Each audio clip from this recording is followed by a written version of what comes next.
Hey, welcome back guys. Hope you're all doing well. Today we are going to be putting spray cans up against paint guns to talk about what is going to work better for you, what's going to help you get the best quality finish. We're going to talk pros and cons, cost, paint quality, safety, all that fun stuff. And most importantly, can you get a professional looking coat of paint out of both of these? Let's find out. Now, before we jump into this too much further, I do want to say this is going to be a discussion video, not a demo video. So if you're someone who wants to see things but doesn't want to listen to them talk about the information, that kind of stuff, and you're going to tell me it's a waste of time because all I did was speak, this is not the video for you. We will do other demo stuff later, but that's not what we're doing today. So if that's what you're looking for, feel free to just move along. And if you want to talk about this topic, that's what this video is for. All right, so let's start with what's inside. Spray guns let you shoot the full menu of finishes. You can do nitrocellulose lacquers, 2K polyurethanes, waterborne finishes. You can spray basically any type of paint that is designed to be sprayed, and you can do that exactly how the manufacturer intends. They've got good atomization if you know how to set them up correctly, and we'll get to that in a minute, and a broader selection of materials and particularly high solids clears. Part of why they're able to do that, of course, is the fact that you can put whatever you want in here, as long as you can thin it to the reasonable degree that you need to spray it. And the other thing is you can, of course, get different types of nozzles for them, different sizes and stuff like that. So wide variety of options. You can change how much pressure goes through the gun to deal with different types of paints. The versatility is higher with these. However, let's not discount cans. Spray cans are no longer just hobby grade. You can absolutely get pro results with the right spray cans if you know how to use them properly. It's simply important that you choose both the right products and have the right technique. Now, technique is important with both, but those who don't really know technique tend to gravitate, of course, toward the spray can for a few reasons that we're going to get into. If you know how to use these properly, and I've done several videos about how to get even coats of paint with spray cans and stuff like that, there's a good way to do this that can give you a professional looking result. Now I'm holding up a nitrocellulose lacquer can here from Oxford. If you follow my channel, you know this is basically my favorite supplier for nitrocellulose lacquer. Great for wood finishing, great for guitars, stuff like that, which is what I do most of. But if you're looking for a professional looking automotive grade product, you're going to want something more like this. This is a 2K product. I've done a video called how to get a professional looking coat of paint with spray cans, I think, or clear coat with spray cans, where I demonstrate this stuff. So it's got an activator in it. It's got this button that you put on the bottom and you break a can within this can to get you a catalyzed finish. So the catalyst goes into the can. You have to shake it for a long time. And that's how you get an automotive grade professional looking finish from something like this. Now, these cans do have good atomization. They've got fan caps on them, which means the paint doesn't spray in a circle. It sprays in a fan pattern that allows you to get better overlap. They're really designed to emulate a gun as much as they can for a can. And so that's why we now have technology in these cans that allow us to get a finish that looks a lot more like what you would expect from a spray can. Paint gun, rather. Just to clarify while we're on this topic, this stuff is a lot like an automotive clear in that it is solvent resistant, gas resistant, stuff like that. So if you're doing, for example, a motorcycle tank, and I've said this in a recent video, if you try and do this, it'll look nice until you spill gas on it, and then it'll melt. Whereas this will not. Okay, so that's important to note. The other thing that's important to note about this is once you activate it, it has a limited shelf life. So do make sure that you're reading the cans, plan your projects accordingly. Don't pull one of these out and activate it for a little piece of a project. You want to make sure that you're in a position to spray a significant amount once you do this. All right, next up, an important aspect of this decision and one that I try to help people with. What's the learning curve? Can someone get a professional looking coat of paint with this and with this? Absolutely. But can you? I hope the answer to that question is yes. But one thing to note, sometimes it's actually easier to get a good looking coat of paint out of a spray can if you don't know how to use one of these properly. And I'm not talking just about the barrier to entry here with the cost aspect of it, which we'll get into, but there are a lot of different things to consider on this, right? You've got one, the need to maintain it, make sure it's clean, all of that.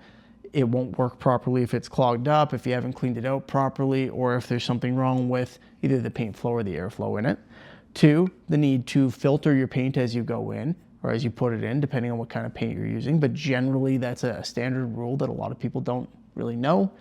3, you need to know how to mix your paint properly to put it in here. There are paints that come straight out of the can ready to spray, but a lot of them don't. Lacquers, for example, you need to thin, and depending on the temperature and the atmospheric conditions and what it is you're trying to achieve, you thin it differently. Whereas some of these 2K meaning 2-component, clears are actually more than 2 components. And so you need to know how much thinner to use in them, how much hardener to use in them. To go with a certain amount of fluid, you need to be able to measure all that out. And if you're adding pigments or, for example, a tint, you need to know how that works as well. So the learning curve with a paint gun may be a little more difficult. If you are just starting out, I would suggest that it's easier to learn how to get a passable finish out of a spray can than it is out of a paint gun. One of the main things here that we're dealing with a paint gun is how much air we're putting through it. How much air pressure, where are we regulating that air? If you're doing it right at the base of the gun, with a nice gun, they have regulators inside of them sometimes. Or if you're doing it way back at the compressor, where then you have to try to account for the air pressure reduction throughout the hose. Now, an experienced painter will do that by looking at their pattern and kind of feeling it out and making adjustments. But you've got your air pressure to consider, you've got your fan pattern to consider, and you've got your fluid adjustment to consider, all of which determine how good your paint atomizes, how good it transfers onto the surface, and well, at the end of the day, how good it looks. Now, speaking of how it transfers onto the surface, we call that transfer efficiency. How much of the paint is actually going onto the surface that you're trying to paint as opposed to just going in the air. And that's where guns, if you know how to use them, are a much better tool. They are designed to get more paint onto the product properly atomized, which means it's not like we're throwing paint at it. We're infusing it with the right amount of air to get it on there properly and have the solvents evaporate properly, as opposed to just pushing a ton of overspray into the air. Aerosols, conversely, are generally at a pretty high pressure, and they have to be to put the paint through that small nozzle, get it where it needs to go. What this means is more overspray generally, more paint going into the air. Now, that's a general rule, and it's based on the assumption that you know how to set one of these up properly. If you don't know how to set up a gun properly and you pump a ton of air through it to get it to do what you think it needs to do, all bets are off. Now we've got bigger nozzles, large capacity, we're shooting tons of paint into the air. Somebody who doesn't know how to use a paint gun, an HVLP properly, a high volume, low pressure gun properly, will fog up a huge space very quickly. So transfer efficiency, there's definitely a potential for an improved transfer efficiency with a gun, but again, there's the learning curve. If you don't know what you're doing with one of these, might be best to start with one of these. Okay, let's talk about speed, setup, and cost. All very important factors in determining which of these you're going to use, both if you're deciding which paint system to invest in, and even for people like me, on a day-to-day basis, which one am I going to pick up to do a certain project? So guns win for throughput. You can run more paint through one of these much quicker.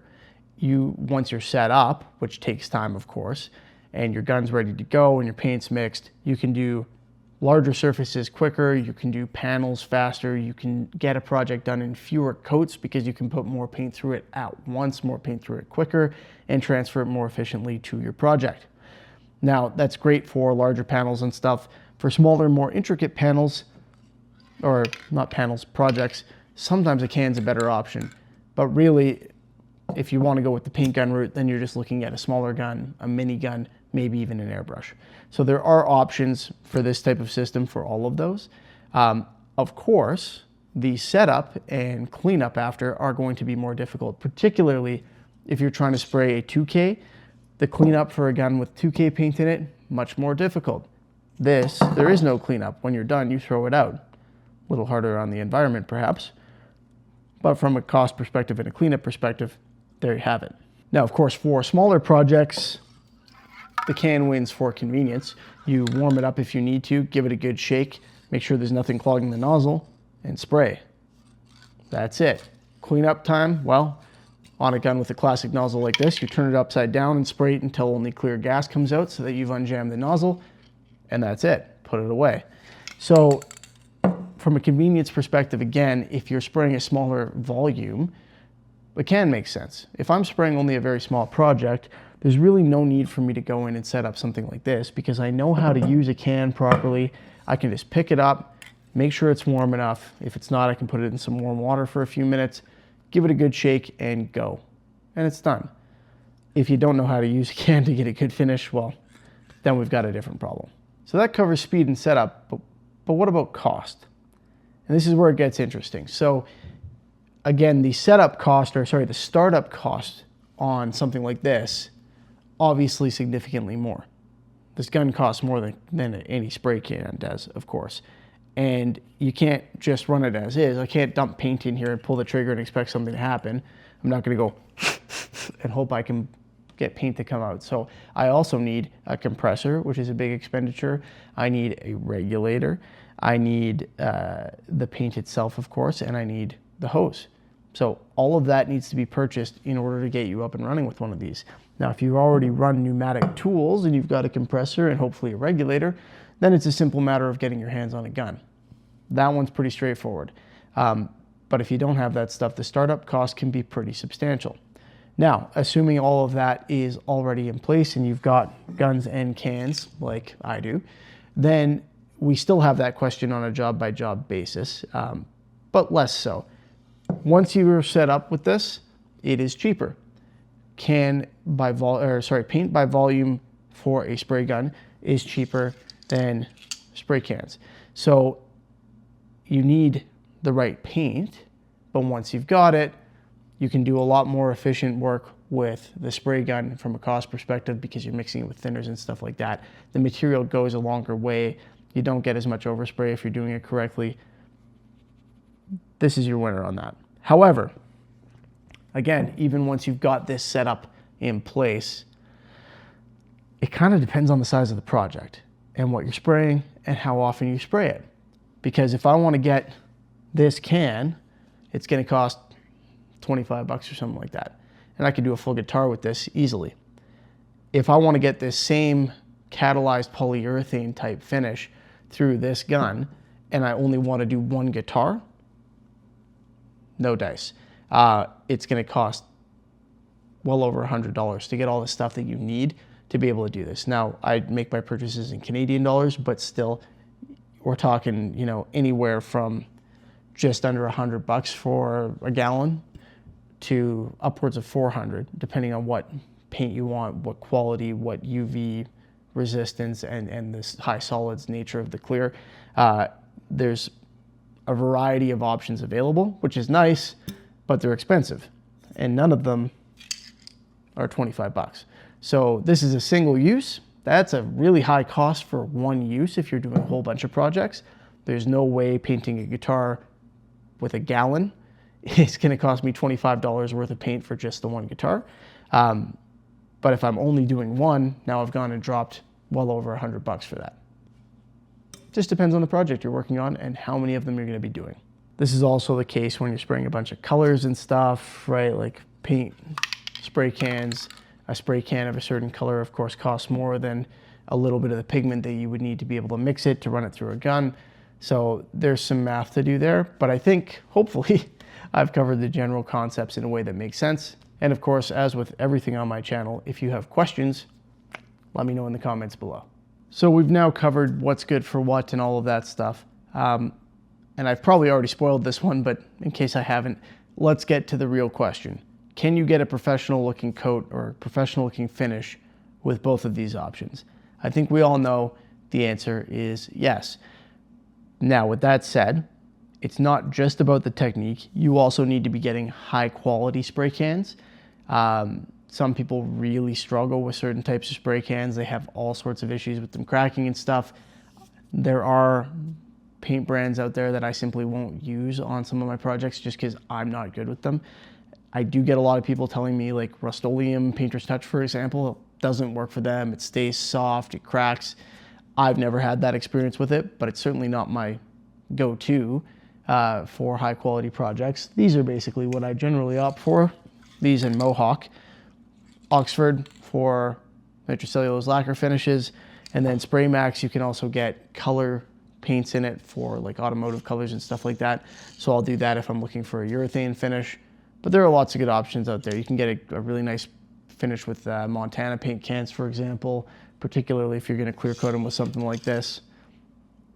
Just make sure you're getting a high quality spray can.